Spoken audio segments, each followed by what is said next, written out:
자, 여론조사를 좀 볼까요? 내년 총선을 1년 앞둔 시점인데 여론이 어떻게 흘러가고 있는지 오늘 나온 그 결과를 좀 보시겠습니다.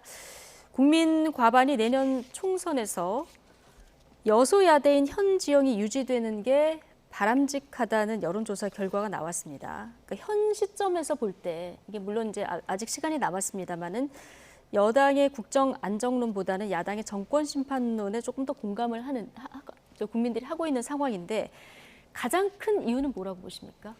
한겨레에서 취임 1주년 최근에 여론조사를 했는데 소통 부족 이게 가장 부정평가가 많았습니다. 소통이 부족하다 이게 그게 그리고 뭐 한미 정상회담에 대해서 상대적으로 긍정평가가 많았고요. 지금 전체적으로 보면은 2030을 포함해서 젊은 층들이 저도 지난 대선에서 보수 후보를 찍었던 사람들이 굉장히 많이 이탈했거든요. 그 상황을 본다라면 지금의 대통령과 용산의 소통 방식 그리고 접근하는 정책이나 이런 어떤 아젠다를 접근하는 방식이 매우 올드하고 권위적이고 강압적이다 이렇게 지금 느끼는 국민들이 굉장히 다수라면은 그거를 이제 변화해야 되거든요. 그건 사실 대통령부터 바뀌어야 됩니다. 근데 사실 지금 취임 1주년 기자회견도 또 안 한다고 하잖아요. 윤석열 대통령 소통을 많이 하는 것 같지만은 소통을 정말 안 해요. 예. 무슨 얘기냐면은 기자회견 자체를 취임 100일 기자회견 딱 한 번 했고요. 그 물론 도어 스태핑을 좀 하다가 중단을 했지만은 공식 기자회견은 1년 돼도인데 딱 한 번밖에 안 했거든요. 그럼 외신하고만 계속 인터뷰하고 국내하고는 안 합니다. 올 초에 조선일보 한번 만난 거 빼놓고는. 그러니까 이런 식으로 소통 안 하려고 하고 본인도 홍보만 하려고 하니까 안 되는 거예요. 그러니까 장관들한테 가서 만나라고 하지 말고 대통령이 좀 직접 좀 만나십시오. 뭐 앞으로 기자들하고는 뭐 김치찌개 회동을 좀 하겠다 이런 얘기를 했으니까 좀 보도록 하고요. 또 다른 여론조사 하나가 있는데 좀 보실까요? 지난 대선 때 2030 세대가 윤석열 대통령 당시 후보에게 표를 좀 몰아줬었는데요. 이게 취임 1년 만에 당시 그 지상파 3사의 출구조사하고 좀 비교해봤더니 20대, 30대에서 크게 이게 떨어졌어요. 자, 이거는 어떻게 보십니까? 그 대체적으로 이제 비슷한 맥락인데요. 그러니까 지금 시기에서 여소야대가 바람직하냐, 여대 야소가 바람직하냐라고 했을 때 지금의 여소야대, 야당이 더 숫자가 많은 걸 바람직하다고 하는 분이 숫자가 훨씬 더 많잖아요. 저같이 지역에서 열심히 뛰는 사람은 정말 청천벽력 같은 이야기입니다.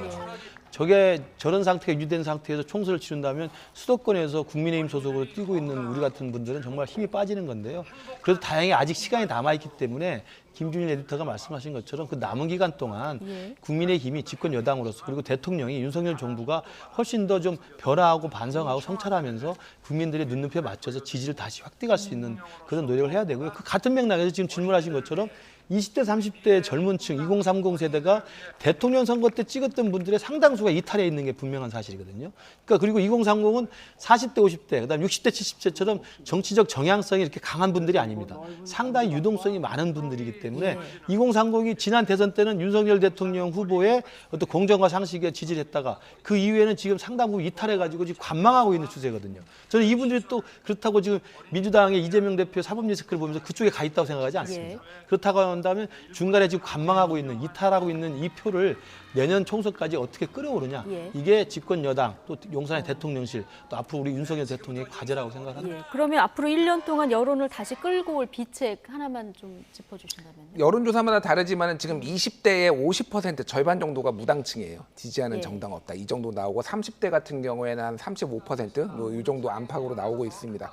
그러니까 저는 어차피 확고한 사람들은 끌어오기 어렵거든요. 그러면 그 무당층들이 젊은 세대들이 무엇을 원하는지 이거를 가장 생각을 해야 될 것 같아요. 그런데 이 세대 이해도가 사실은 굉장히 떨어지고 어쨌든 이준석 대표하고 갈라선 것도 굉장히 좀 문제라고 봅니다. 뭐 이준석 대표가 그 사람들을 다 대표하는 건 아니지만은 상당히 불공정하는 과정으로 그런 일이 벌어졌다라고 보고 있거든요.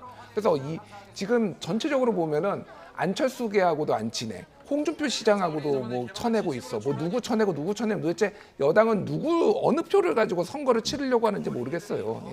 네. 지금까지는 그 대일 외교가 윤석열 대통령 지지율에 좀 악영향을 끼쳤다 이런 분석이 나오는데 자, 이번 일요일에 기시다 총리가 오지 않습니까? 답방을 하게 되는데 이때 어느 정도 성의 있는 조치를 우리한테 보이느냐 여기에 따라서 여론이 좀 달라질 수 있을까요? 저는 그게 영향을 미친다고 봅니다. 특히 이번에 한미 정상회담은 긍정적인 평가가 좀 많잖아요. 그리고 이제 한일 정상회담에 대해서는 여전히 우리가 선제적으로 결단을 내려서 먼저 손을 내밀었기 때문에 네.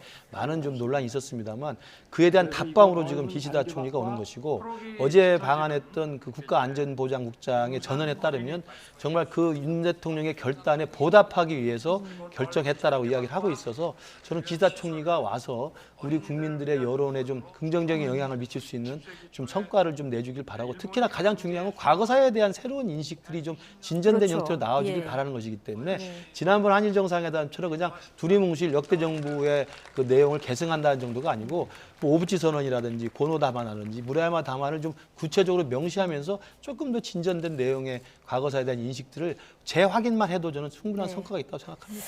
알겠습니다. 자, 두 분 말씀 오늘 여기까지 듣겠습니다. 나이트 포커스 김근식 전 국민의힘 비전전략실장 그리고 김준일 뉴스톱 수석 에디터 두 분과 함께했습니다. 고맙습니다.